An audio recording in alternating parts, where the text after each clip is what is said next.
ঘটেছিল তুমি বলেন তো? রাত্রে আমাদের এলাকায় এই বটতলায় ভাড়াটিয়া থাকে রাজু, ওর ঘরে একটা মহিলা ঢুকে মিনিটে রাত্রে 11:30টা। তারপরে আমার ওই এলাকার সুমন ভাই বসে দিয়েছে, আমি তো ভাই এই মহিলা কে, ওর শাশুড়ি। তা আমি চলে গেছি। পরের দিন সকালে আসি দেখি এমন তাতে আমিও সকালে বটতলা আসছি, ওই দেখি একটু ছগন মগর করে। তা আমি ওর দিকের সাথে করি বললাম, ভাই আপনার ঘরে যখন রাত্রে একজন মহিলা ঢুকছে, ওই মহিলাটা কে, কয় আমার জেডি। তো এটা গেছিলাম, আমার একটু গাবলা লাগছে কি যে রাত্রের পথে তুমি বললো শাশুড়ি, অন আবার কয় জেডি। তা আমি কই আমার বউ ঘরে, অনেক ঘরে যাই দিই মনে করলেন ওর বউ কয় হেকিনার, ওর হেকিনার সাইডে হেকিনার না, কয় বই মাত্র বার হয়ে গেছে। তাকে বার হয়ে গেছে এমন কয়েছিল আমাকে বুড়ান মামা ঘরে আর খুরশিদ মামারে আমি আগে জানাইছি যে কালকে একজন মহিলা ঢুকছে ঘরে। তো এই হেতারা সহ আমি যাই অন কই মামা অন ধরছিলাম জেডি জেডি কইছিল। এখন আমি কই আপনার বউরে ফোন দেন, আপনার বউ যদি আসি বলে আপনি জেডি তাহলে তার সমস্যা নেই। হ্যাঁ আচ্ছা দোকানে দ্বারাই চিল্লা করছিল যে মহিলা চলে গেছে, মহিলা চলে গেছিল। হ্যাঁ দোকানের দ্বারাই আমার মাসি গালাগালি করছিল, আমি ওরে কাঠ দিয়ে একটা বাড়ি দিছিলাম ওরে আমলে। আমি চলে গেছিলাম পিছিয়ে দিয়ে ওই বাসাখানে যে আনছিল বাসাখানে আসছিল অন্ধে ও আমার মাসি আরও বেশি গালাগালি। আমার কথা হইলে ও ওই আমগা লাগাইলে বটতলা ওইলে এলাকার ভাড়া থাকে, ওই ভাড়াতে আমি তারা অকারেন যে দিচ্ছি, সে আমার উল্টা গালাগালি করে। তা আমি একটু একটা সিলিলে আবার তুই আমার মরা মারে গাইলাস কেন, আমি একটা বাড়ি দিলাম। এ বাসারখানে মনে করলেন আমারে মনে করলেন কু দিয়ে সিলিলে উল্টা বাইয়ে মনে করলেন আমারে ওরা 31শে ডিসেম্বর একবার ঠ্যাং ভাঙ্গি ফেলাইছে। খায়ের মেম্বার শরীফ খান ওরা মিলে গিয়ে দেখলাম দিয়ে বাজারে।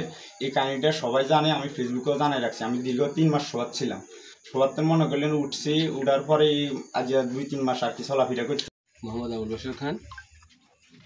গতকাল যে ঘটনাটা ঘটছে সেটা হচ্ছে তাদের নারী সংক্রান্ত। রাত্রে কী হয়েছে আমি জানি না, সকালে কী হয়েছে তাও আমি জানি না। আমি ঘুমেছিলাম, আমাকে ওই খলিলুর রহমান যে ছেলের সাথে গন্ধা হয়েছে ওই ছেলেটা আমাকে 11 বার ফোন দিচ্ছে। যাই হোক, আমি খলিলুর রহমান নামে যা তাকে চিনি। 11 বার ফোন দেওয়ার পরে আমি 12 বার সময় রিসিভ করছি। বললাম যে আমি তো উঠছি, আমি তো আমি আসছি আইসা এখানে দাঁড়িয়ে পান পান আমি ওখানে বসে পান খাইতেছি। ওই ছেলেটা আমার পাশে দিয়ে বসা এবং ওর পাশে দিয়ে আরো কয়েকজন মানুষ বসা, এই পাশে অনেকে দাঁড়ানো, মানে 15-20 জন মানুষ। তো আমার কাছে পৌঁছেছে কি হয়েছে, আমার কাছে পৌঁছেছে।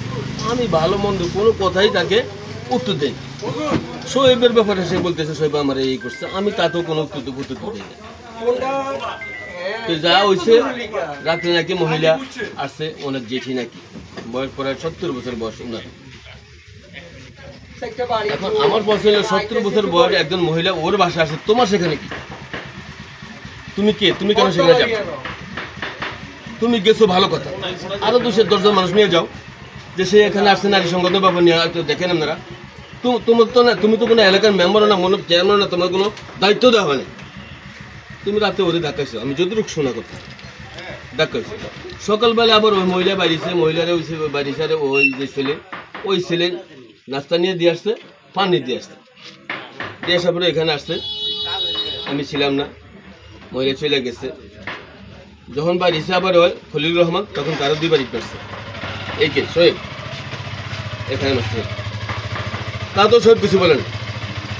শোয়েব আর পরক্ষণ ওই খলিলুর রহমান পরে আবার এখানে আসছে। আরে এখান থেকে আদল দিয়া 15-20টা বাড়ি দিচ্ছে ছেলেটাকে, সম্বন্ধ দেখা যায়। এখন খলিলুর রহমান আসছে কিনা জানি না, সব দেখা আছে তার পুরো শরীরে।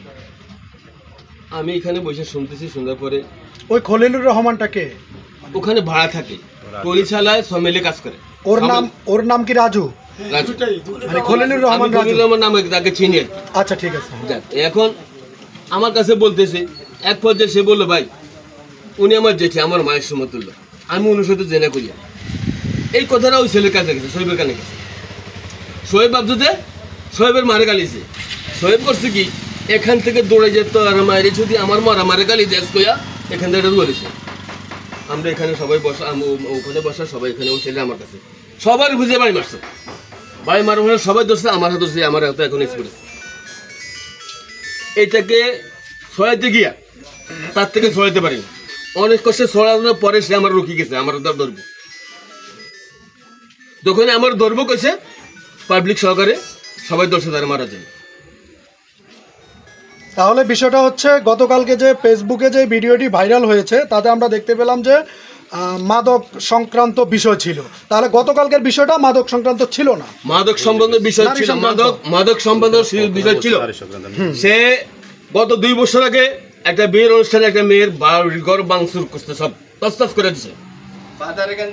আছে তার ভাই এখনো জেলে, একটা মেয়ের কোবাই মারছে তার ভাই। গত 10-12 দিন আগে যে রায়পুর বর্ডার আটকাইছে, তার লোকজন নিয়ে আসছে। সেই বিভিন্ন জায়গাতে মারামারি করে, বিভিন্ন জায়গাতে লোকজন আনে, বাজারে মারামারি করছে সে। আপনি গতকালকে যে ঘটনা, এটা তাহলে নারী সংক্রান্ত, মাদক সংক্রান্ত না? না। আচ্ছা।